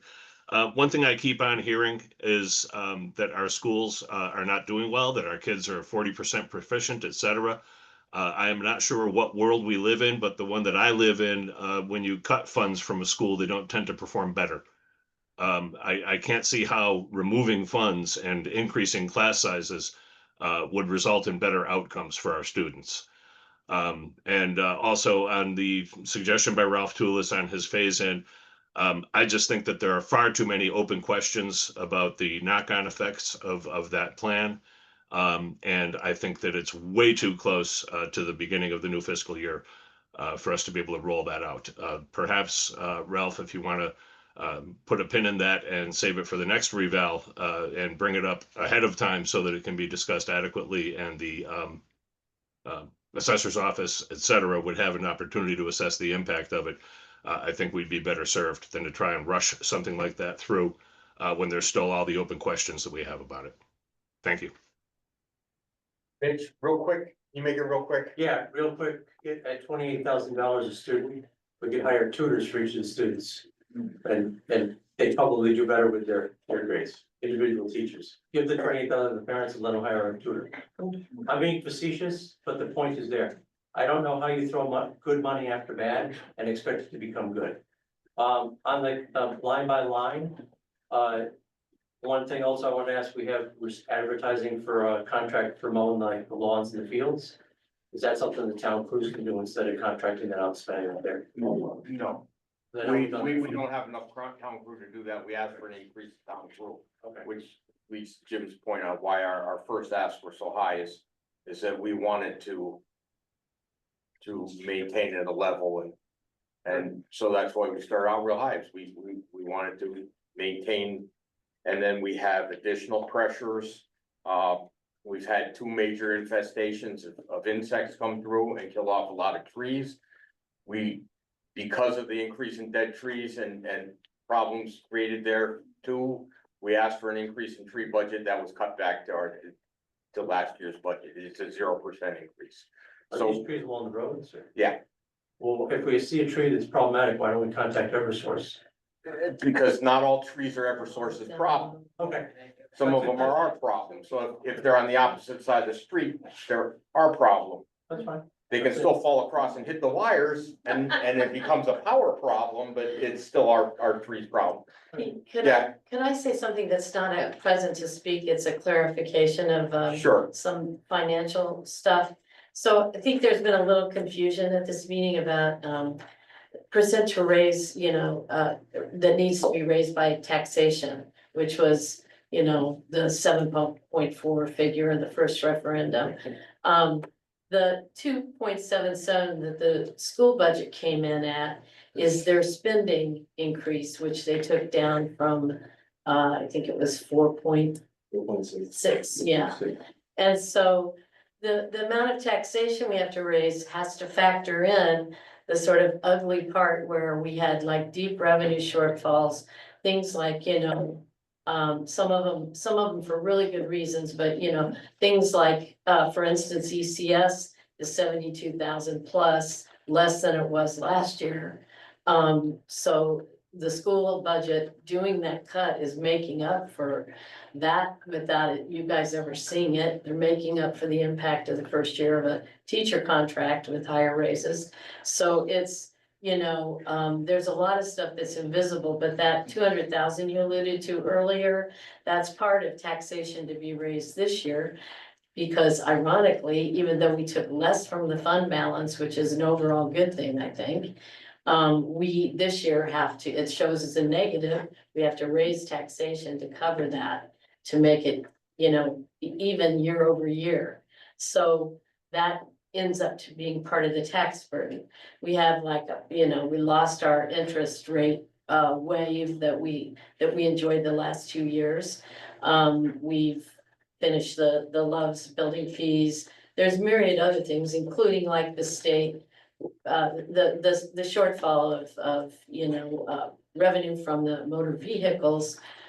And the 9 fully disabled veterans in town who now have a state sanctioned, law to give them a reduction, or a complete reduction on their home tax and property that goes with the house, not excess property. So all those things together, and that I'm just listing the ones that are top of mind for me. There's other things that leads to the bigger increase at the bottom. So to me, it's going from 7.4 to 5 or under is a pretty big stretch. If you do zero spending, you're not gonna get flat in that number. So I just think people need to understand that difference. Cutting your spending is one thing. And this year, it's much more complicated in past years, it's been it has been about spending more or less because we've had revenue under that, but we have a lot of negatives in the revenue side. So we're making up for those. And also, just a postscript to what Mike McCoo was saying, I've said several times about figuring out what our cars go down because of the state. That's another thing that took 9 million out of our grand list with the motor vehicle adjustment and formula and going off the MSRP instead of the blue book. If you figure out your car taxes, they do relieve some pressure on your real estate taxes going up. In my case, for the increase, my car taxes cut it in half on what my real estate was. And my house was right in what the 47% as far as increase, so in value. So I think, I'm suggesting people really go look at that, because I think a lot of people haven't costed out what their savings on their vehicles is gonna be. Thanks. Mike? Mike McCoo, Clover Springs. Very, very quickly, I had intended previously to comment on the surplus discussion. There was some very good feedback on that, about why the surplus kind of went where it was, or the fund balance, as we properly call it. I would also point out that for those who are, feel more fiscally conservative, don't despair, because you should be proud, and I'm not being facetious. You should be proud and happy that we run a very conservative policy on the fund balance. The 8 to 12% target that we operate is essentially an austerity budget when it comes to fund balances. If you look at what the auditor reports on every single year when they do our auditing, they say that we do not have enough money in our surplus. The 8 to 12% is too low. The auditors and bond writers want at least 3 months of expense available in your fund balance should there be some sort of major fiscal crisis or weather catastrophe or a major incident in town that destroys a building, or you name it. So we are running a very austere fund balance, and we probably should be working on making it higher. I realize that's making people in this conversation shiver, me just suggesting that. But please take heart in the fact that this is, and we should be proud of it being a very conservative budget in those ways. Thank you. Thank you, Mike. All right, I'm not seeing any hands, so I'm moving forward. I want to get out of here tonight. So to clean up some of the things I've heard, yes, we combined the business office, the Ed Department, Board of Ed business office with the town business office to save money. It's a town-wide decision that's very intelligent. However, 100% of that business office expense goes under the town budget, general government budget. So it's hiding some of the education budget. We still have to pay for it. We're a town. All these budgets go together at the end. Our town, unlike some other towns, voted in 3 sections. We have two education and a government section. You go to Talent, they have 1 vote. You want the whole town budget is 1 vote. You don't get to separate them out. I had some other thoughts, and this has gone on too long for me to go on, but what I'd like to do is I'd like to make a motion that we match the Board of Ed's increase to 2.77%. That means the change in our budget would have to be $195,972, so we'd have to find the savings. And to Jim's intention that we're not going through line by line on the budget and figuring it out. Where I'd like to take that let's round it off, $196,000. take it out of line 4 of the CIP budget, which is the savings for the school. And there it is. Hang on, let me finish, I let you finish. Okay, I will listen.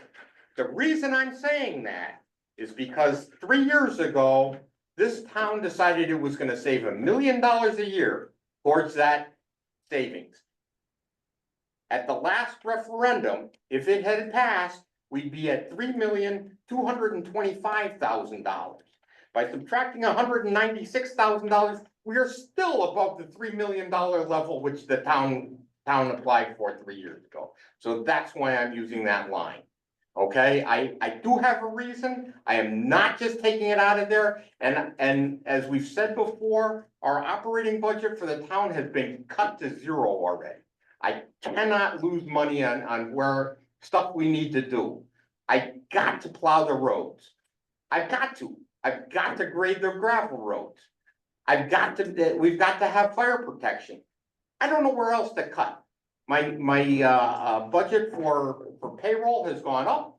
I've got to cover that. It's contractual. I have no choice. If I don't cut it there, I've got to cut it someplace else. That amount's got to go up. If I zero budgeted the town operation budget, I'd have to cut some operations. And I cannot say I'm gonna cut operations when I think we're barely making it now. So that's my motion. Do you have, this is for the board, do we have any input? What's that? Would you like a We second? have to second it. Well, I'll second it because I'd like to discuss it, yes. All right, so we have a second for discussion. Yes, this is, Mess. when I looked at the CIP plans that went back into 2023, it was $1 million a year over 5 years. So last year, I was looking at $1 million a year, that was the request, over 5 years, and then in 2023. The first year we did the budget, we put in 1,375,000. We had asked for 1,500,000. Yeah. Well, it was my first year on the budget. Oh, your first year on the, yeah. This is my second, so then we were asked to put in 1,500,000, which was 500,000 over what the CIP plan requested. The voters agreed to 1,375,000, which was 300 or 325, 375. So 375,000 over what the CIP plan requested. This year, and then the budget that was approved for that year, it didn't extend it out for the one that's on the website that was approved by the voters did not extend that $1 million a year. This year, it's the same thing. $1 million a year over till 2028, or I think it was 2028. So to your point, aren't we still putting in the $1 million a year that the plan requested? Which is what it still says this year? That's the proposed CIP plan is $1 million a year. What am I missing? It's in there for 850. What's that? It's in there for 850 in the schools and 6. That's what the and- Board of Finance approved, but the and plan 640. says $1 million a year. So if we put in 850 this year. To Peter's point, the 3-year plan, we're still above $3 million. So is that 5-year plan inaccurate? If it says $1 million a year and we're over that, isn't that a good thing? Well, first of all, it's, So what am I missing there? I know you're, Point of order, you guys are in the middle of a motion. yes, we are in the middle of a motion. I wasn't. Sorry. I'm just asking, what is the, The appropriate how time. does that work? Isn't That's what you're. Am I missing doing something? No, you're speaking directly to my contention. It's. You and I are in 100% agreement. Because I've looked at the CIP plans for several years, and it just, over since 2023, and it's $1 million a year every year. It seems like we are over that projection, Yes, we are. so I'm really curious as to why there's so much arguing that we're not meeting the goal. Because it seems like we're above the goal. Even at our original request for 750, we were still above the goal. Oh. So unless. So I don't know, I don't really get that, so. Do you guys have any more insight into the CIP plan as to why? Well, there's pushback on it? and I know there's gonna be pushback because it's the schools, and there are people. We're not in this against town- schools. We're not following- against schools. But aren't we following the CIP plan? But- I don't get it. We have followed the C plan Right. CIP plan up until now, and we overfunded a little bit. A little bit, which is great. We put a little more in than what the CIP plan requested. And I we're don't- still putting a little bit more in Right, the and we're still CIP. putting a Well, little. And we're, Well, not Your motion does. and my motion does, and we're not, the schools are in the plan are funded far more robustly than the fire departments. So that's just where I'm at. I'm very much in favor of education. I'm fourth generation Wellington School, K through 8, when they never came back, way back when. So, and I support that, but it does seem that that we are following the CIP plan of $1 million a year. So anyone that's saying we're responsible, I sort of take offense to that, unless the CIP plan is inaccurate. And if it is, then that should be, seems like that should be corrected, so I have data. You and I are reading the CIP plan exactly the same. So, Yeah, in my discussion, I will be the one that says that we shouldn't be putting $1 million a year, overtaxing the people of Wilmington, taking their tax dollars, reserving it in a fund just for the school system, and buildings that have not been defined. And the decision hasn't been made. Well, what are we gonna do? Is it gonna be a new school? Is it gonna be an addition to one school? We're gonna keep two schools? I don't think it's well defined. Other people may have different opinions, but we can all have different opinions. It's not an opinion, it's fact. I'm in favor of the same TCU, I just think we're following. I think that Andy just said everything I would say differently. So, yeah, I would go and I would say that, There's big money coming. I would go- Down the pike anyway. Does it all have to come out of that fund, or is there a way to? The reason that I wanna go to that line and not to another line is because then we start getting into cutting the money for planning for Village Hill and Schofield Road. no, I don't want to do that. And, or for the other, what was the other third line here? I had it on my desk upstairs and I forgot to bring it down. But the other line was line 3, which is the rest of the savings for everything else other than schools, which is about half of what the schools is. So that's where I'm going. You don't feel there's any benefit in going through, I will admit, I have gone through that. I know I've you have. attended every CIP meeting that I could possibly attend, and I made my feelings known at those CIP meetings. Absolutely. And I don't think, Jim, I don't think I've said anything here tonight that I haven't said to you before at a CIP meeting. Correct. Not one thing. Committee has said otherwise. though. I think That's right, and they're an advisory committee to this committee, and we've heard their advice. And I'm choosing to go in a slightly different direction. And I say slightly different direction. I don't think that that the town said $1 million a year, we're still over $1 million a year. So that's where I'm going. That's the motion on the table, and if you wanna. Well, we have discussion about this so far. I would go a little further. I would try and reduce this to a 1.5% increase. So instead of making this, what is it? Where would you make the cut? It's a CIP reserve for school. So we'll still be reserving, still saving money. Still putting it, reserving it for the plan when it does come forward, and just not at the level that's contemplated by a 2.77% increase.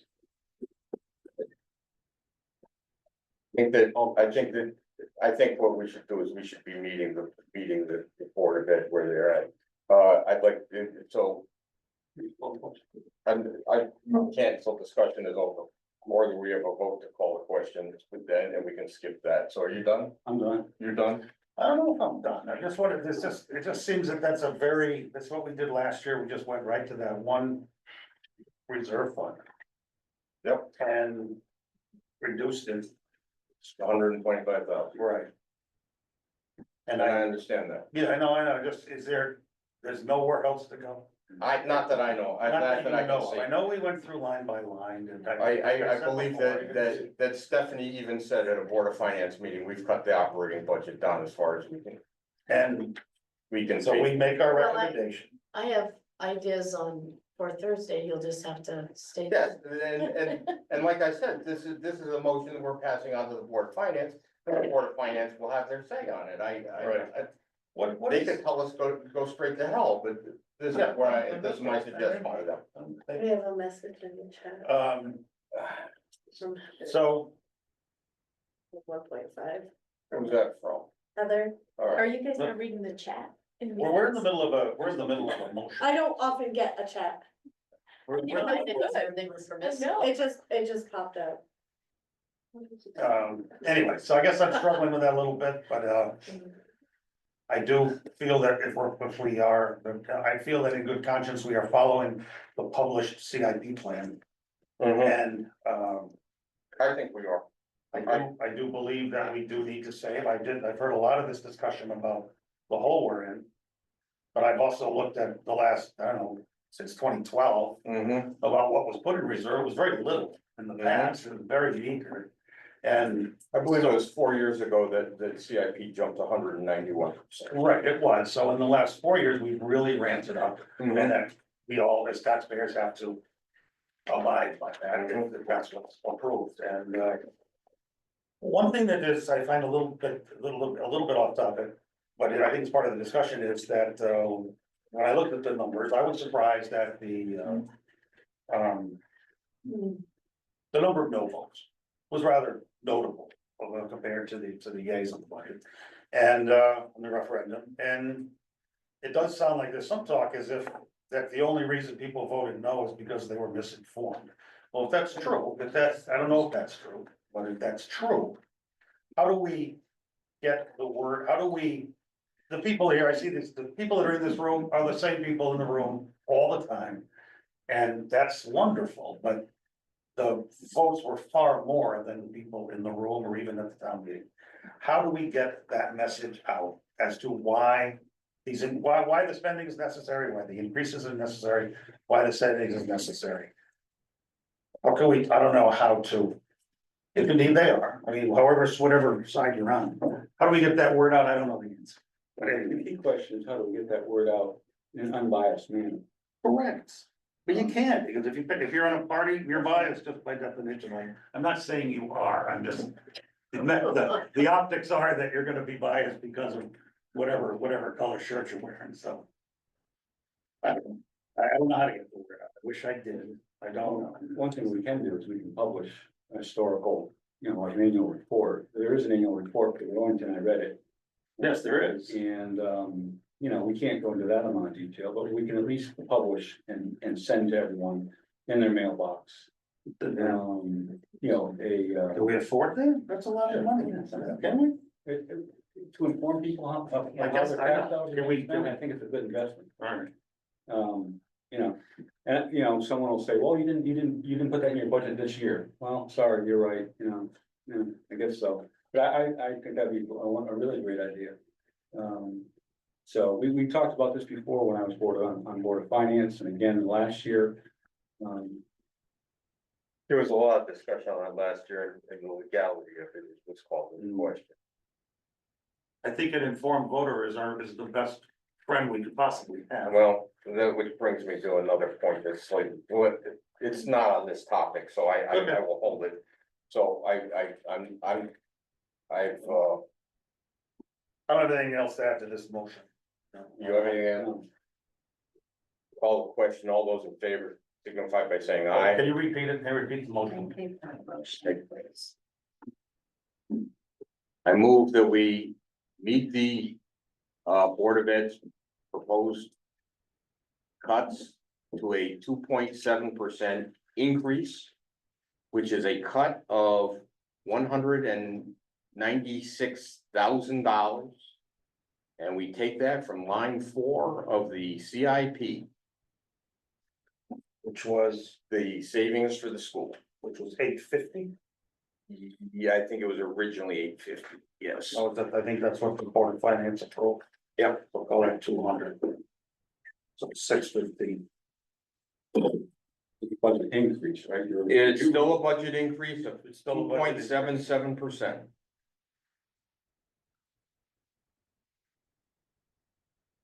All those in favor signify by saying aye. Aye. Aye. Those opposed? No. No. There we go. We will forward that information to the Board of Finance at their meeting on Thursday. Peter, may I just make a simple request before you adjourn?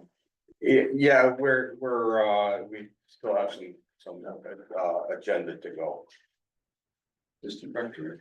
Assistant Rec Director, I just re-looked at the numbers. I've asked our Recreation Director to not,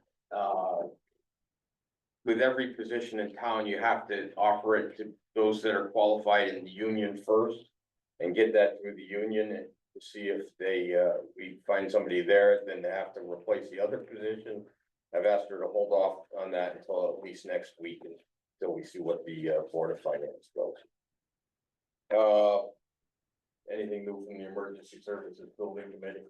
No, We're still waiting to hear from the. yeah, they work together information. It's a grind, but they're getting there. All right. Anything for good and welfare? I'm good. Which brings us back to present to speak. So Sarah, you were first one up. I thought that was a very good suggestion to have information, to be presented or come up with ways to have information about the cuts out to the public. I just would appreciate and think absolutely necessary for whoever gets together to write this to include Democrats, Republicans, independents, just get the people together. And that way you can't be accused of putting out biased information. Right, and I believe that any information we put out has to be run through the lawyer first. Anyway. Okay. John Blessing. John Blessing, 29 Mason Road, the first referendum there was a group, mostly Republicans, who opposed it, and we put out the information. And I would suggest, rather than the town trying to be fair, that maybe the Democrats or the people who are in favor of this do their own educating of the public, because I hate the word misinformation, because what you're saying is anything I say, if it disagrees with yours, well, I'm passing misinformation. Well, in my mind, you're passing misinformation. So the fair way to do this would be to have those who are in favor of it get together and put out their information, let us put out our information, and let it be decided that way. Thank you. Rachel. Rachel Cook, 77 Common Road. I just want to say thank you to you guys, as well as all the boards in town that take time to put a budget together, even if it fails. You guys still go back and you try to make cuts, so I appreciate it that you guys try to keep taxpayers in mind, as well as the town overall, and I just want to say thank you. Okay. Jim, I saw your hand go. James Marshall, Fisher Road again. Didn't identify it last time because I didn't want to get involved, but I'm also the chair of CIP. And despite having a meeting last Wednesday, despite multiple weeks and opportunities before the first budget referendum, this board did not reach out to CIP to ask for its input about potential cuts. Despite a unanimous CIP committee, which is advisory to the Board of Selectmen, I get that. But in a cooperative world, you guys collaborate. You don't sit there, and I'm talking directly to you, Pete, as somebody who serves on that board as well, on that committee as well. You don't sit there with arbitrary expectations. Nothing that are in contrast to every other member on that board, as was moved by the various versions of the CIP plan that was approved. And yes, you have your right to make adjustments as a board after the fact, but in all honesty, wouldn't you want the advice and the opinion of the committee that has spent the months doing this? And that goes to you, Matt, and you, Andy. You're asking questions during the motion that should have been done before you even had a motion like that on the table. When we spoke last week at the CIP meeting last Wednesday, Pete, you could have raised that issue as a potential question and gotten the feedback of the committee. as to what those proposed, because quite frankly, there are plenty of other ways and opportunities, even in the CIP plan, to identify some of that savings that wouldn't have as much of an impact, but you didn't bother to ask or do the legwork. Hopefully, Board of Finance will be more, I don't know, reasoned, logical on Thursday and actually do some of the work. Because this is the second year in a row where you took the lazy way out instead of really. I don't agree with that at all. This is my time now. This is my present to speak. This is yet again, this is now, if I just did quick math, I think it's about an 8% increase, a decrease to the reserve savings, while we have an increase in spending across the board. It's going in the wrong direction, gentlemen. Because you're not willing to make the critical analysis and make the tough choices in a larger budget and looking ahead at the long-term financial prosperity of this town for the major projects we have ahead of us. It is remarkably frustrating, and quite frankly, as a member who serves on CIP, it's a giant waste of our time, and it's disrespectful to the committee as a whole. Because if you're gonna continue, for what it's worth, the CIP committee thinks that number should have been much higher than the 850. All told, by about $600,000, because that's where it started. You're down $800,000 from what the committee believed was more appropriate looking at. It's the kicking the can analogy is so, I don't know, accurate but annoying. We keep doing it again and again and again. And quite frankly, if this is really the methodology, what you guys are gonna do, you're gonna lose my interest on CIP. And I can't honestly advocate for many members of the CIP committee doing their job either. Because you're completely disregarding all of the work that they do. They work hard, find hundreds of thousands of dollars in closed out projects to avoid as much of an increase as possible. We're not gonna have that luxury next year. So I wish you all the best of luck. Stephanie? It's very simple. It's not, I just wanted to clarify because it seemed like there was confusion about what that is. That's basically something Christina and I came up with, and I dubbed it the shock absorber. It's not money to be spent on the schools per se. It's money to put aside to ease the fall for the taxpayers in the early years of bonding, which are always higher than the rest of the life of the bond. Like right now, we don't feel any impact at all, hardly from the library. It's in this last 2 years, and it's like 150 grand a year. The schools will never be there, but you know, it's an effort to think ahead and try to make it something that this town could find affordable, which it could not possibly right now. So, and as you all know, I'm sure, because you're money guys too, the time is money. So you put $1 million in the first year. I know that was a different year because Phil had an idea to do an roof HVAC kind of bundle that to take advantage of some grants that didn't work out. So, but generally it's $1 million a year. It has been nipped every year, including before you guys were the seated board. And it's the idea is that will accumulate. So the more you take it down, like, you know, it's down to 150 already, and now another 200 grand. So that's 350. That's a third of the $1 million that was supposed to be put in this year. And it's not going to accumulate interest to the pace that we're working into the plan to be a bigger number in the future when we actually do something to fully renovate or build a new school that would consolidate the cost, all the costs we talk about, and that even Rachel mentioned, can't we consolidate some way?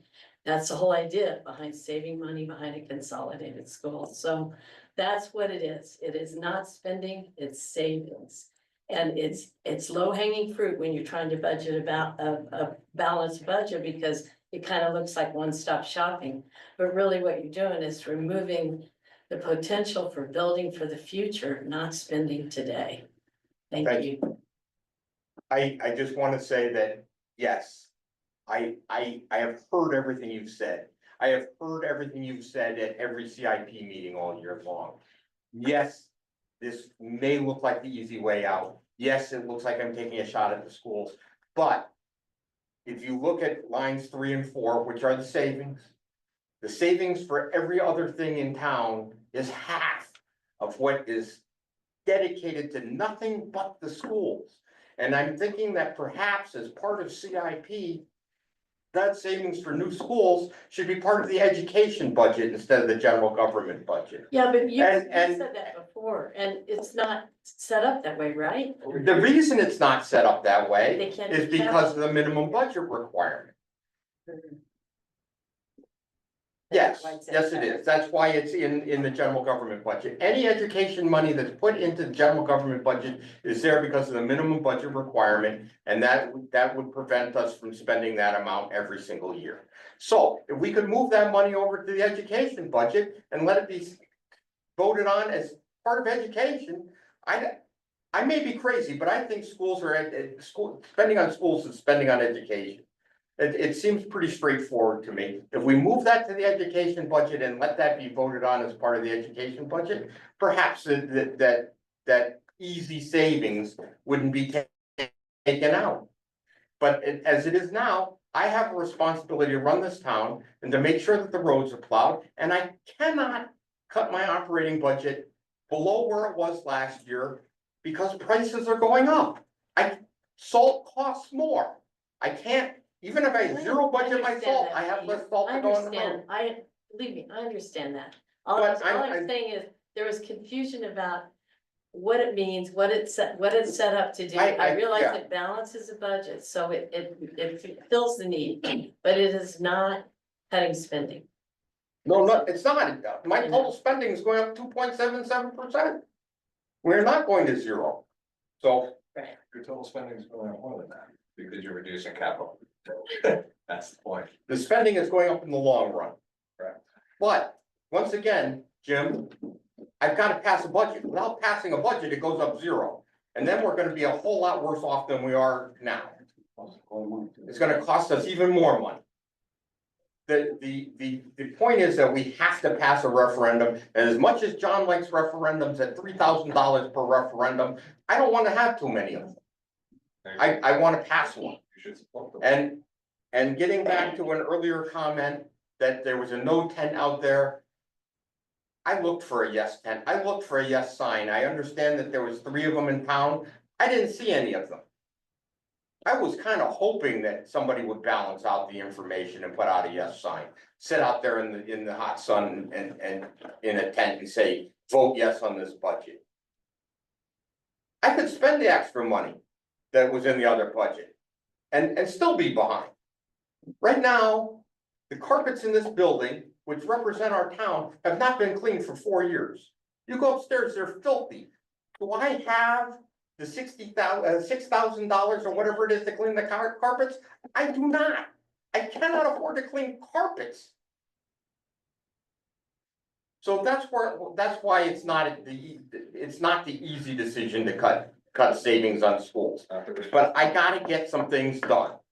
You should be lobbying for the funding to do that. And I am lobbying for the funding to do the things. budget. And at the very beginning, you just yelled at me for asking for too much goddamn money at the beginning. So where the hell am I stuck? Between a rock and a hard place. And it's not where I like to be. Michelle? I want to recognize first and appreciate you for allowing us to have an open conversation. When I sat in that chair, chairing meetings in this room, it's very hard to manage open discussion. It is. And we are not here to attack you. We recognize that that is a tough seat because almost everybody in this room has sat in one of those seats. So we appreciate the work you have to do, and there are hard decisions. Thank you. But I am disappointed that there wasn't further discussion tonight about other options. If you had asked me, I would have given you some options, right? But you went right to the school budget when we got to that. Well, Right, and I realize that's not even entirely your decision anyway, because it's going to the Board of Finance. Right. But to some degree, this is kind of all advisory anyway. And we will go to the Board of Finance and have this conversation with them, because that's really where the buck stops. Right. But I would have liked to have heard something concrete from all of you about some of the things that you would have liked to have cut in terms of services, in terms of other capital expenses, not just the schools. Right. Yeah, right, there are other things, we could have had a meaningful conversation, tonight was not the night for it, I get that. it's already, we've had a lot of conversation and that takes some time, but I just wanted to say that's what I was looking for and why I was disappointed, because that's what I was hoping to come to tonight. Well, seeing no more hands, I'm moving on from present to speak to adjournment. Make a motion to adjourn. I second that. All in favor? Aye.